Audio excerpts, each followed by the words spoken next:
Well, we'll see. We'll see how it unfolds.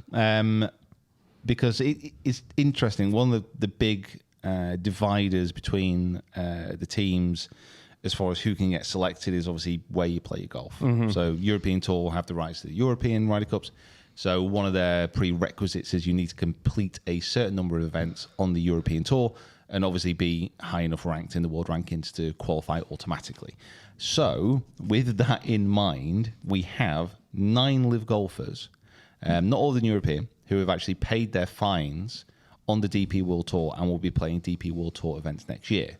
So that's Sergio, obviously Ryder Cup, Tyrrell, Ryder Cup, Rahm, Ryder Cup, Maronk, Ryder Cup. Come on, Adrian.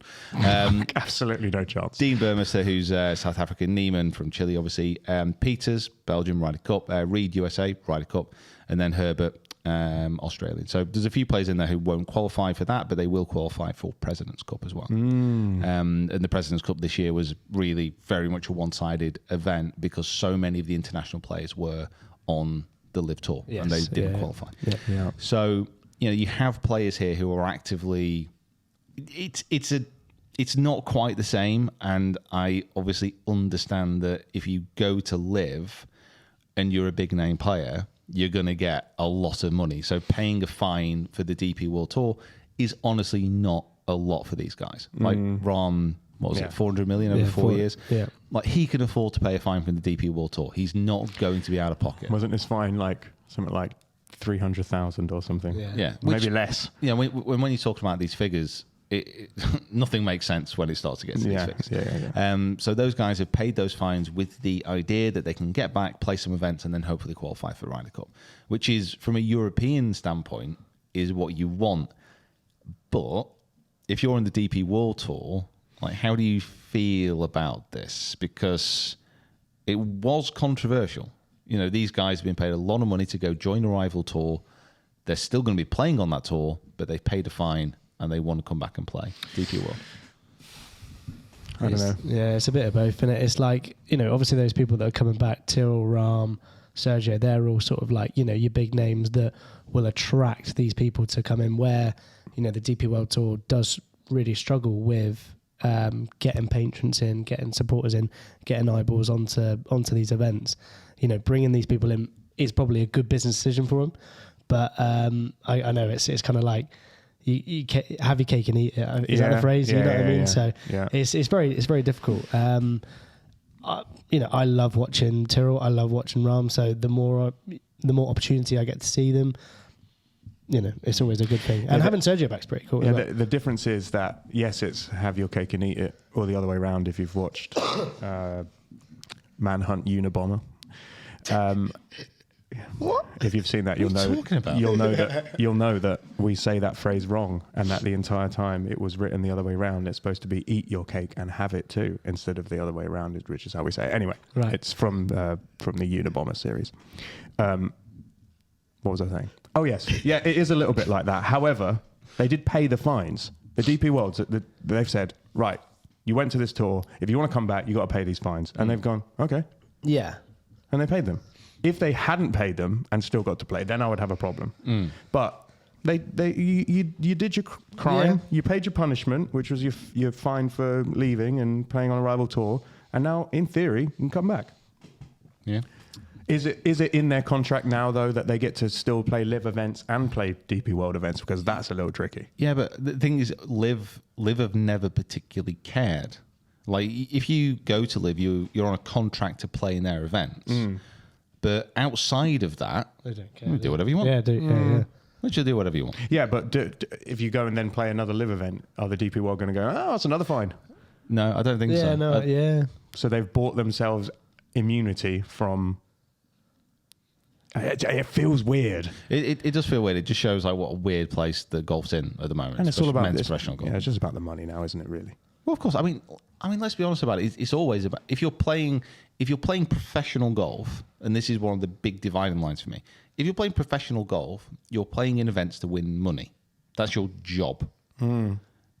There's a dividing line there between that and the Ryder Cup or the President's Cup or the Solheim Cup, because that's a separate issue when you start playing for your country, when you start playing for the pride. It's a very different thing for me. And this is why it's a interesting situation why the American players want to be paid. Because, again, from their side of things, we're playing an event. There's a lot of money involved. We want to be paid for that. But because they are professional sports people. But it just doesn't sit right. If you're playing in an event and LIV Tour come along and offer Rahm 400 million, so this is your job, we're going to pay you 400 million over 4 years to do it. Do you want to do it?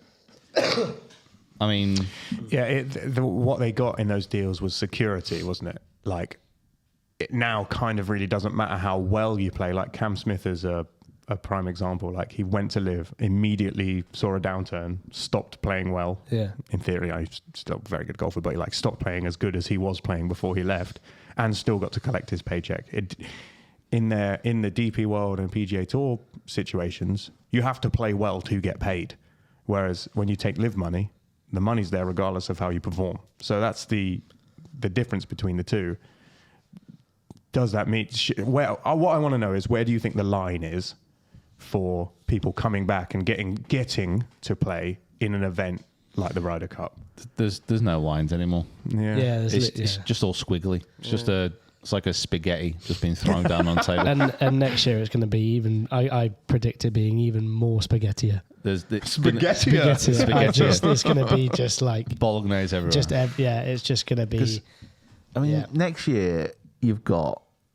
So you got new things coming in as well. So you got TGL. You've got obviously LIV Tour. You've got the prospect of a LIV PGA Tour merger. You've got the DP World Tour. All of these kind of, and this is on the men's side, you've got all these kind of different factors fighting against each other. You've got the best players from the DP World Tour qualifying for the PGA Tour. And it just, the whole thing is still a complete mess. We just want it simplified. Yeah. Just want to understand what's going on. My prediction for next year is I think that by the end of next year we will have some unity. I really do believe it. Do you think? By the end of the year, I really think there's going to be just something. I think pretty much early in the new year. Yeah. The thing is, at the you're going to have a new old president, a president going into the White House who's actively loves golf and who has actively been having meetings with PGA Tour and LIV executives.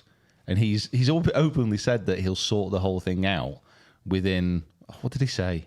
It was something stupid, obviously. But he was like, I'm going to sort it out within like 7 minutes or something silly like that. Yeah. But you know what? In this case, I actually believe him. I think he'll just say, because the whole hold up here is through the LIV PGA Tour merger. It's the US Senate or the House of Representatives, whatever it is. It's the lawmakers, basically. Yeah. And you can sort this out with the will if you really, really want to.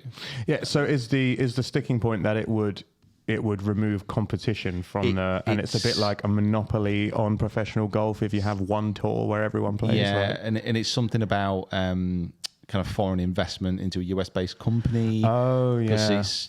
It's something There's like that. Rules about it. I don't know the ins and outs of it, but yeah, I think Kieran's right. I think it'll get sorted pretty quick. Yeah. What that looks like, God knows. No idea. Who knows? Yeah. Well, LIV are looking for a new CEO, so if President Trump has got some time on his hands. Yeah. Well, also, I've been chatting with Brian Bros, chatting with a few other guys. I think we should just get a YouTube team in there. Oh yeah, that's coming up in the Break 50 episode. That is, you guys, you need to watch the Break 50 episode. Like, it's brilliant and it's hilarious, great golf. And then, like you say, this comes up, and it's like the storyline of the whole video, and it's great. Yeah. I'm going to go for the tubers. The tubers. And our logo is going to be a potato. Yeah. With a play with a YouTube logo in the middle of it. I think that's what we're going to go for. So you heard it here first. Yeah. You heard it here first. And all you've got to do is not finish last, and it will work. Yeah. Exactly. We're talking decent as well. I think the offer on the table is they're going to sign us for £32.50. Oh, and a packet of penny sweets. It's for a 12-year contract. Okay, so it's you three. What's the team? What's the team? Bryson. The problem is you'd have to get Bryson. You'd have to rip him out of the Crushers. I don't think he's going to do it. The thing is, though, unfortunately, I've got a feeling that I might be the first one to kind of. I was just thinking that because when I said you three, I was like, I don't know. That's the problem. Like, get this invite. You got Georgia, Wes Bryant, you got me, and then you got, I don't know, like people knocking on the door of, you got Brad Dole, you got Luke Kwan, Sean, Nick Vogt. You got a lot of people who are there saying, you know what, I could do this. Kind of crap. Yeah, right. So Ruffles, get you got a load there? of good people in there. Yeah, exactly. What, you know what we like? We like competition over places. Let's have 2 teams. Or if I get in there early and I get the captaincy, yes, they can't kick me off. Oh, actually, newsflash: captains can be relegated now. Yeah, after a few years. Right. Okay. So you just get the money. I'll get me yacht. Take and the then, 32 pence. relegate me. Yeah. Does anyone know what's happened to Majestics this year? Like, is that team just going to just disintegrate? So now the tubers are going to come in. Yeah. We could take the place of the Majestics. I'm pretty sure every single one of them, I might be wrong, but like every single one of them was in the relegation zone. I mean, I think Sam was all right. Sam Horsfield was up there, but like, you know, Lee Westwood. Yeah. We're there. Yeah. We are there. All right.